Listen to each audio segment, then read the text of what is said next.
Welcome back to G Fun Facts Online. Today we are stripping away the noise of modern life to stand beneath the golden light of the Egyptian Delta, where the rich silt of the Nile has buried empires and memories for millennia. We are going to talk about a massive archaeological breakthrough that occurred in late 2025, a discovery that gave a voice back to a king who has been silent for over 2,000 years. This is not just a story about a rock found in the ground. It is a story about the ancient world's first attempt to master time itself, a story of royal authority, priestly devotion, and a scientific revolution that happened centuries before Julius Caesar was even born. Our focus today is the resurrection of the Decree of Canopus. In September 2025, archaeologists working at the site of Tel El Pharaoh, which the ancients called Buto, struck something hard and massive in the sand. This area, located in the Kafr el-Sheikh Governorate, was once the sacred capital of Lower Egypt, a place steeped in the mythology of the cobra goddess Wajet. For decades, missions have picked through its layers, finding temples and remnants of the Sate period. But they were looking for something specific to the Ptolemaic era, that fascinating time when Greek pharaohs sat on the Egyptian throne. What they found was a large block of sandstone that had been waiting there since 238 BC. As the brush cleared away the sand, the distinct, rhythmic beauty of a winged sun disk emerged. This is the symbol of Horus of Bedet, the protector of the king. Below that sun disk, row upon row of perfectly preserved hieroglyphs began to appear. This was a pristine, complete stela of the Decree of Canopus, issued by Pharaoh Ptolemy III Euergetes. Now you might have heard of the Rosetta Stone, which is famous for helping us decipher hieroglyphs, because it was written in 3 scripts. But this new discovery at Buto is arguably more significant for historians. Unlike the famous Tannis Stela discovered in 1866, or the Rosetta Stone itself, this new find is unique because it is a monolingual stela. It is written solely in the sacred script of the Egyptian temples. Standing over 127 centimeters tall, it is intact from its rounded top to its base. Dr. Mostafa Waziri of the Supreme Council of Antiquities described it as the philological discovery of the century. For the first time, scholars possess a complete, undamaged hieroglyphic version of this text, free from the gaps and erosion that plagued the other 6 known fragmentary copies. It provides a control text, a perfect standard against which all other Ptolemaic Egyptian language can be measured. But to really understand why this stone matters, we have to understand the man it honors. The stela is a tribute to Ptolemy III Euergetes. The Ptolemies were a Greek family, founded by Alexander the Great's general, but by the time Ptolemy III took the throne in 246 BC, the dynasty was becoming Egyptian. They were no longer just Macedonian warlords, they were pharaohs. The Decree of Canopus was issued in the 9th year of his reign, following a period of immense turmoil and triumph. Immediately upon becoming king, Ptolemy III launched a massive military campaign against the Seleucid Empire in Syria and Persia. This conflict, known as the Third Syrian War, was a vengeance mission for the murder of his sister. It was a resounding success. His armies marched as far as Babylon. But his greatest propaganda victory, and the one celebrated on this newly found stela, was the recovery of sacred Egyptian statues. Centuries earlier, Persian invaders had looted Egyptian temples, carrying off statues of gods like Amun and Ptah. The decree explicitly states that he brought back the sacred images which had been carried off from the land of Egypt by the Persians, and restored them to the temples from which they had been taken. This act earned him the immense gratitude of the Egyptian priesthood. For a foreign Greek king to care about the captivity of native Egyptian gods was a masterstroke of political theater. It legitimized him not as a conqueror, but as a restorer of cosmic order. But there was another reason the priests loved him, and it involves a crisis that sounds all too familiar: climate and economy.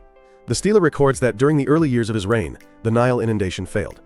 In an ancient society, a low Nile meant famine, starvation, and usually rebellion. However, Ptolemy III and his wife, Queen Berenice II, intervened.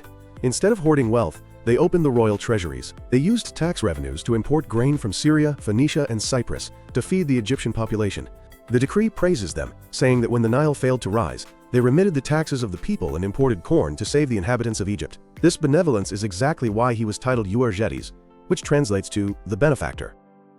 The stela is effectively a contract. The king protects the people and the gods, and in return the priesthood guarantees his divine status. This brings us to the actual content of the decree, which was drafted by a synod of priests who gathered at Canopus near Alexandria on March 7, 238 BC.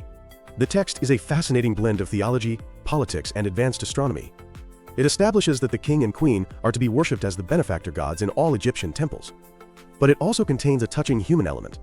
The decree describes the tragic death of the royal couple's young daughter, Princess Berenike. The priests established a specific cult for her, elevating her to the status of a goddess.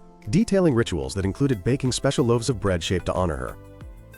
However, the part of the text that makes this discovery a time capsule of intellectual history is the calendar reform. This is where the Decree of Canopus distinguishes itself from all other ancient texts.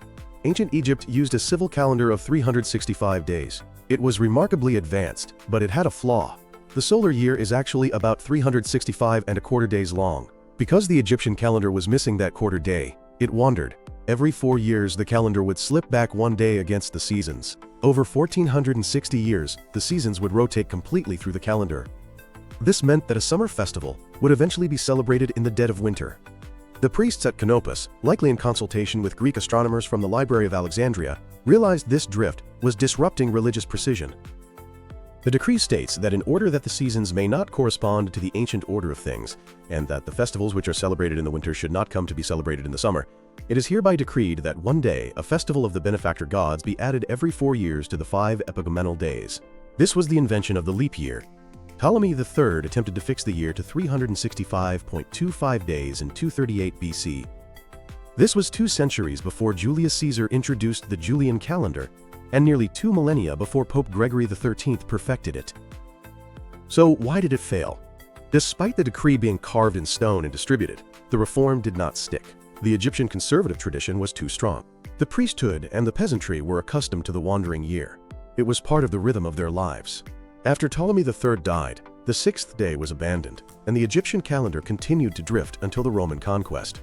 The Euergetes Stela thus stands as a monument to a premature scientific revolution, a correct idea proposed before society was ready to accept it. From a linguistic perspective, the 2025 discovery is a treasure trove. While the Rosetta Stone was the key to decipherment because it was bilingual, the Canopus Decree is often considered the superior text by Egyptologists. The Rosetta Stone is smashed and incomplete, but this new Canopus Stela is whole. It allows scholars to see the pure Egyptian choices for words, without the interference of a side-by-side Greek translation, potentially influencing the scribe's choice of signs. The text is carved in high-quality sandstone, likely quarried from Gebel el-Sila in the south. The preservation is such that the original draftsmanship of the scribes can be studied.